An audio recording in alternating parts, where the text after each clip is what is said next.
Hello everyone, my name is Protesilaos, also known as Prot. In this video I want to talk to you about fate. More specifically, I want to talk to you about the three fates: choice, chance, and inevitability. You may be wondering now, hey Prot, is this some kind of trick? Is this a game? You just mentioned choice and you want to talk about fate. Isn't choice kind of the opposite of fate? Aren't those two antithetical? And I think the answer is no. I think the answer is that choice, the freedom to choose, is a facet of fate. They are, in fact, indistinguishable. And we will see this with some concrete examples. Consider the case of your day to day, moment by moment experiences. In any given moment, you have the freedom to choose. Me doing this now, I did it out of my volition. Before doing this, I also had the freedom to choose. So I could have chosen to, let's say, consume one bottle of some heavy alcohol. I don't drink alcohol, but let's imagine. I could have chosen to do that. But if I had chosen to do that before, that would have precluded this choice that I made now, because I wouldn't be in the right state of body and mind. My dog is here and he wants some attention. He is having a very good time. So I wouldn't be able to do this because I wouldn't be able to perform. I wouldn't be able to concentrate. I wouldn't be able to connect the dots, join one thought to the next one, and make something that is decent for my kind of level, the kind of level that I want to have. And we can think about choices, past choices, conditioning and framing future choices in this immediate sense of like a domino effect, like the previous choice will determine what the next choice will look like, or what the realm of possibility for the next choices is. But we can also think of it in a more long-term way, in terms of the compounding effects, in terms of the cumulative effects. Consider this. Think about your moment by moment energy levels. So these are not just something that you decide and you just have. This is something that is built up over time. Like your energy levels will depend on your diet, will depend on your sleep cycle, will depend on your levels of stress at work and so on environmental factors. There are many things that go into it. But all those things are in one way or another contingent on choices that you make moment by moment. So, for example, if you choose to not eat healthy food, over time this will accumulate and you will feel the negative effects of your choices. If you choose to be in a stressful job, in a stressful work environment, and you don't want to change that career, well, those stress levels will again mess up with your health, and again, you will be living with that. And your state of mind, your state of body in any given moment is thus determined, is thus conditioned, is thus the product of past choices. And so, in this regard, we can understand how choice, the freedom to choose, has consequences, has implications, and, in other words, delineates the horizon of possibilities.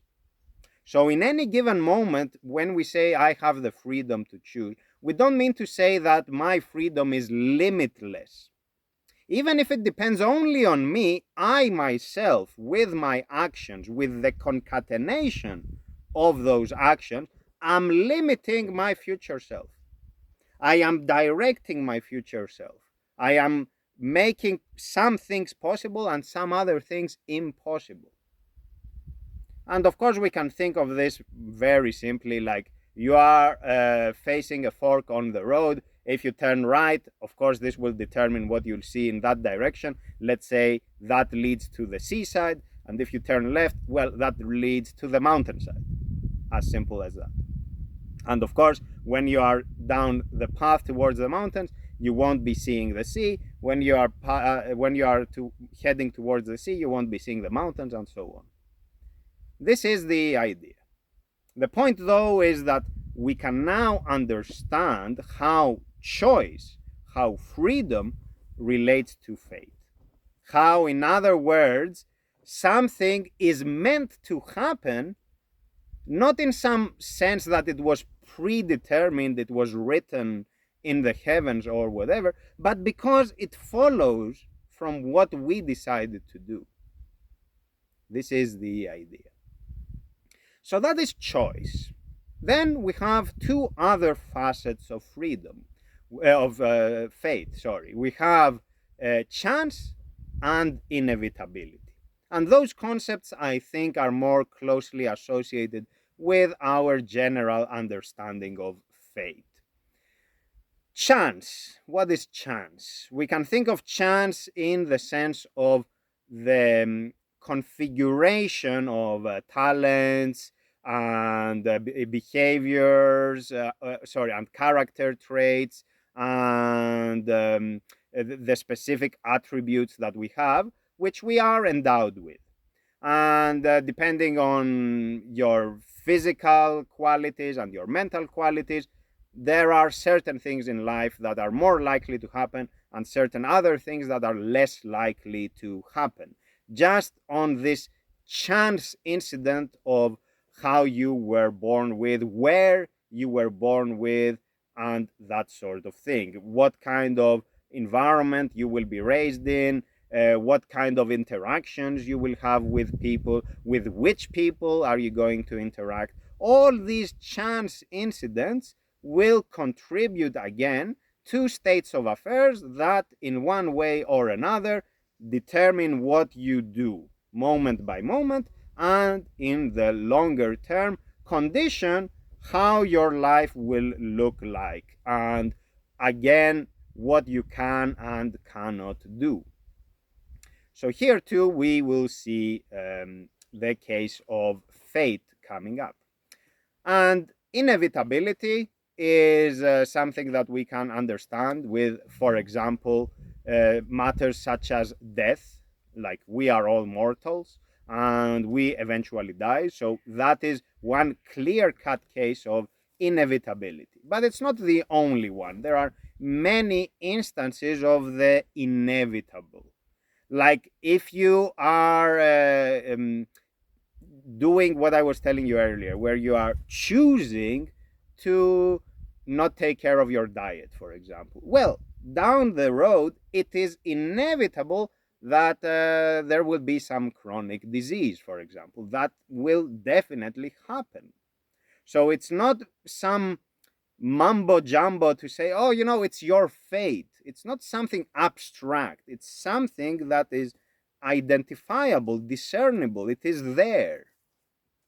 And then you say, okay, so given these conditions, this is the outcome, and that is inevitable. So these are the three fates. In the ancient Greek world, in the Greek religion, the Greek the three fates were mythologized, and they were presented as three goddesses. One second, because my dog is walking under the table and he will flip the phone. So let's see. So okay. So that's good. Three goddesses, and these three goddesses were even their names suggest what I have just described. They were spinning the fabric of a person's life.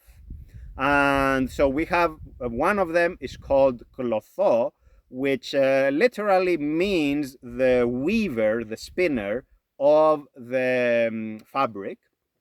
And I will tell you how the weaver relates to choice. So first we have klotho, the weaver. Then we have lachesis,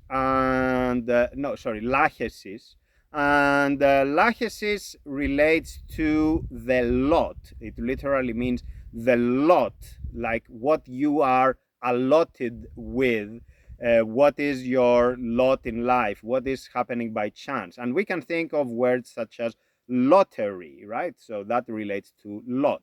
And in Greek, just to say this, if there are any Greek speakers, we have the expression ama lachi, which means if it happens, if chance is in our favor. And we, more broadly, we have expressions about God, and we are saying, well, God willing, we will do this or whatever. So we have this expression as well, and I think it's a way of talking about fate and discussing this aspect of it, which is chance.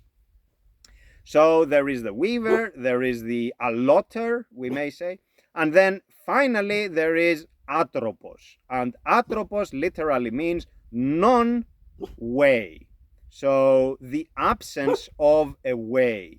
And the way in this case pertains to the way of being. And atropos relates to death. So no way means, in other words, that you are not alive. You have no way of being, because when you have a way of being, when we see you exist in some way, well, we may say you are alive. So when you no longer exist in some way, when you reach that state where you decompose and you turn into the stardust that we are all made of, then we say that, well, you don't have a discernible way of being. You are now part of the cosmos, and there is that. So atropos, no way, would be a way of describing inevitability. So death is inevitable, and then of course we can generalize it and say, well, there are many things that are inevitable given certain initial conditions. And so we have those three goddesses, which are the three fates, and it's why I also talked about the three fates. And you will notice that I talked about it in a secular way, and I don't mean to say that this is just a religious concept. It is not. It is really a secular concept, but we can mythologize it in such a way as to make it easier to talk about, easier to understand. Let's consider this. Let's consider the case of Clotho, the weaver. So imagine that you are there and you are knitting, and you are, preparing some kind of a pattern in a piece of cloth. Like the choices that you will make, let's say that as you are weaving it, so as it happens, you reach a point where you draw a straight line. The fact that you drew a straight line conditions the kind of shapes you will be able to draw later. So if it's a straight line here and you keep that way, you keep weaving it that way, if you start with a straight line here, well, you cannot have a circle afterwards. It won't be a circle. So then you have to decide, is it a triangle? Is it a rectangle? What is it? But it won't be a circle. So your choice, moment by moment there, conditions what will happen next. And it also is weaving in the making. So this kind of fate is not predetermined.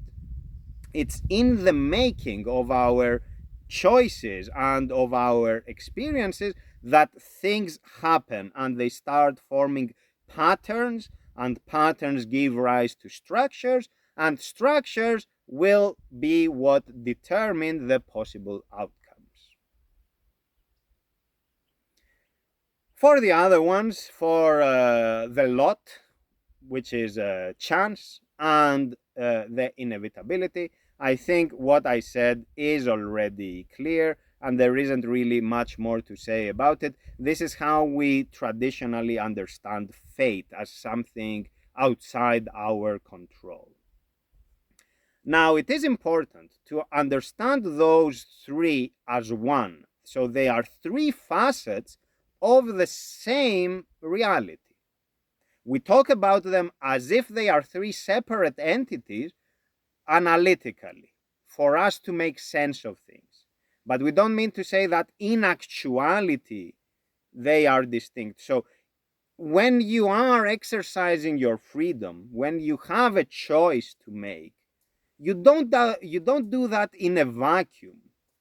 You have a choice to make as somebody who has already been conditioned by their environment, for example. You have the choice to make in a specific situation. How did you get in that situation? What does that situation consist of? These are matters which may be part of your choice, may not be part of your choice. The fact that you are making a choice, again, means that you were brought into this world with a certain set of talents and physical characteristics and personality traits and so on. So as matters of chance. And so we can understand how those are part of a continuum. They are part of the same reality. They are not just three different things, and we can say, oh, you know what? I exercise my freedom and there is nothing that frames it. Or that things happen by force of inevitability and there is absolutely nothing we can do about it. Because I think that runs contrary to our experience. Whereas this idea that they are three facets of the same reality, I think is something we can all relate to. And we can all see it, that yes, indeed. Yes, indeed, what happens to me and what will happen to me, or what is likely to happen to me anyway, is indeed influenced by all of these magnitudes. It's not just one of them. So this understanding of fate is, I think, fruitful because it is, on the one hand, I think, descriptive of what is happening. On the other hand, it is a useful narrative. It is useful for us to think in those terms. It is useful because, on the one hand, it acknowledges that there is indeed an element of powerlessness in our life. I don't get to choose where I will be born. I don't get to choose the talents I am endowed with. I don't get to choose whom I will meet. Maybe you can put yourself in certain situations, but fundamentally you cannot choose. You cannot choose entirely what kind of interactions you will have with people. You cannot choose entirely, well, what the phenomena will be like, whether there will be nice weather or a flood or a volcanic eruption or whatever. So there is a sense of powerlessness in our experience. But this powerlessness goes together with the other part of our experience, which is that of empowerment. We can make choices. We can affect our experience moment by moment, but also long term. And we know when we combine those two that it's not either or. And there is a balance between the two. There is a balance between our ability to affect and to influence our condition and the fact that we are at the mercy of those greater forces of the world. And there is nothing we can do about those. So when we talk about fate, I think, if we talk about it in this sense, again, my dog is here, he's having a really good time. If we talk about it in this sense of the three fates and choice being one of the fates, I think this gives us a balanced way of thinking about our experience. And when we do that, there will be moments where we'll be not too harsh on ourselves. And we will be, you know what? There are matters which are greater than me. They are outside my control. I won't assume responsibility for them. And therefore, I won't feel bad about them. But there also are things that are part of my control. And for those, well, I should be trying harder and not feel that I am completely powerless and there is this fate and there is nothing I can do about it. You make your own fate in part. And so the choices you make, moment by moment, long term, matter. They don't matter absolutely, but they do matter. And I think this is the nuanced point.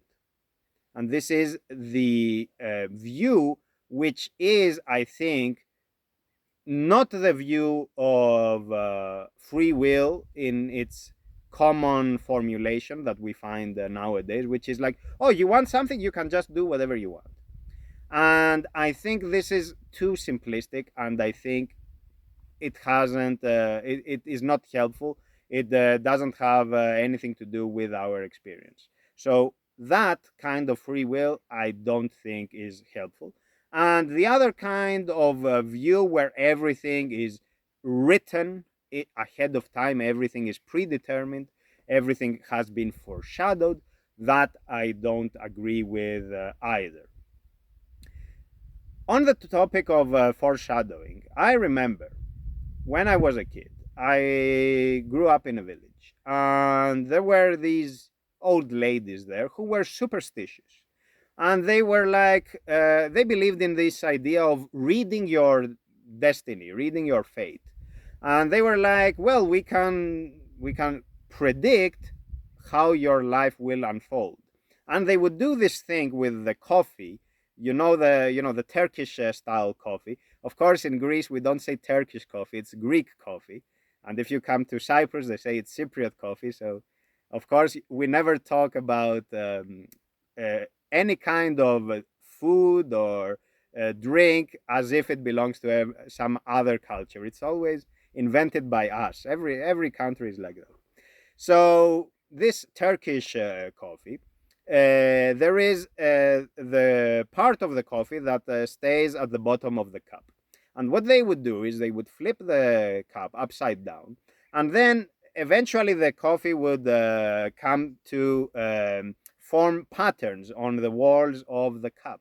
And then they would take the cup and then they would supposedly read the cup, and they would say, okay, I see that in your future, I don't know, you will become a millionaire and you will marry some Phoenician princess or whatever. I have no idea.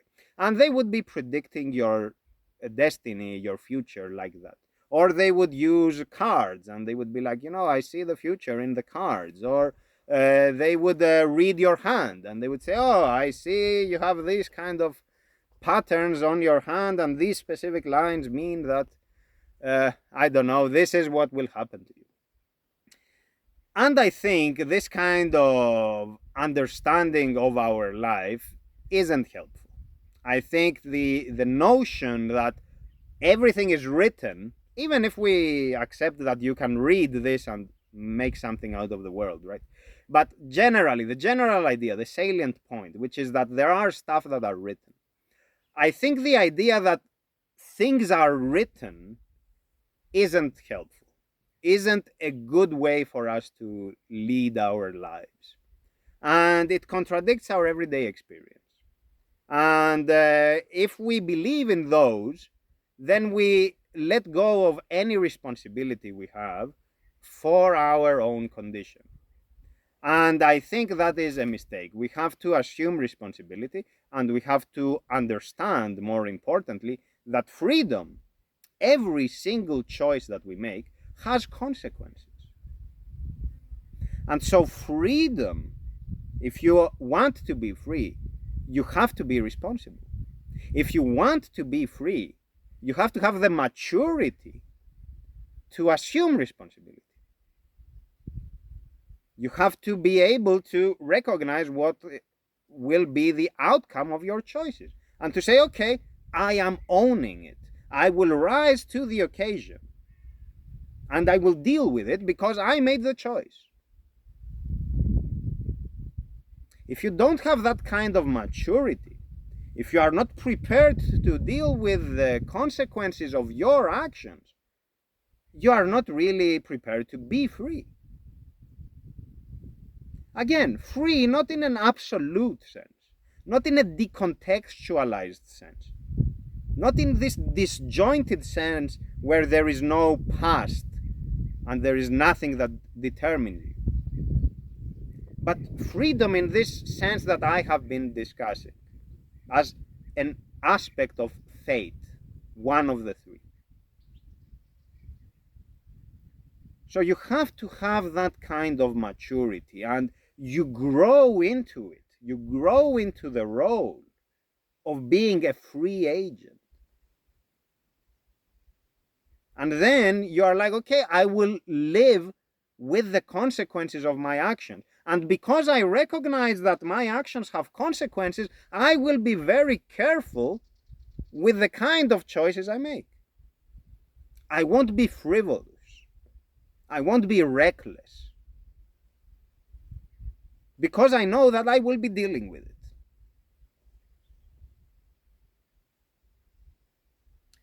So there is that.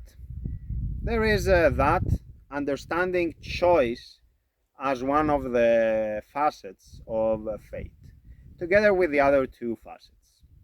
And I think doing so allows us to have a balanced understanding of our experience, a balanced understanding of the world, and hopefully, with that in our mind, we will avoid the extremes, we will avoid the excesses of thinking that there are no consequences to our actions, the excesses of thinking that we have no agency whatsoever, extremes in general. That's all for today, folks. The fact that I talked about the three fates of the Greek religion is not to suggest that, therefore we have to change our faith to the Greek religion. I don't mean it in that way. I just mean to say that the mythology of this is an interesting mnemonic device. It's an interesting and easy way for us to understand, because we know the names. Of course, you have to speak Greek to know Greek. We know the names, and just by understanding the meaning of the words in the names, we can understand what they are saying. Just by the very etymology of the name. And so those names, of course, are not picked on a whimsy. They are not there by chance. They are there, they have been thought very carefully, and these myths encode, codify, embody insights of a secular sort, such as those that I have mentioned in this video. That's all for today, folks. Thank you very much for your attention. Take care, and goodbye for now.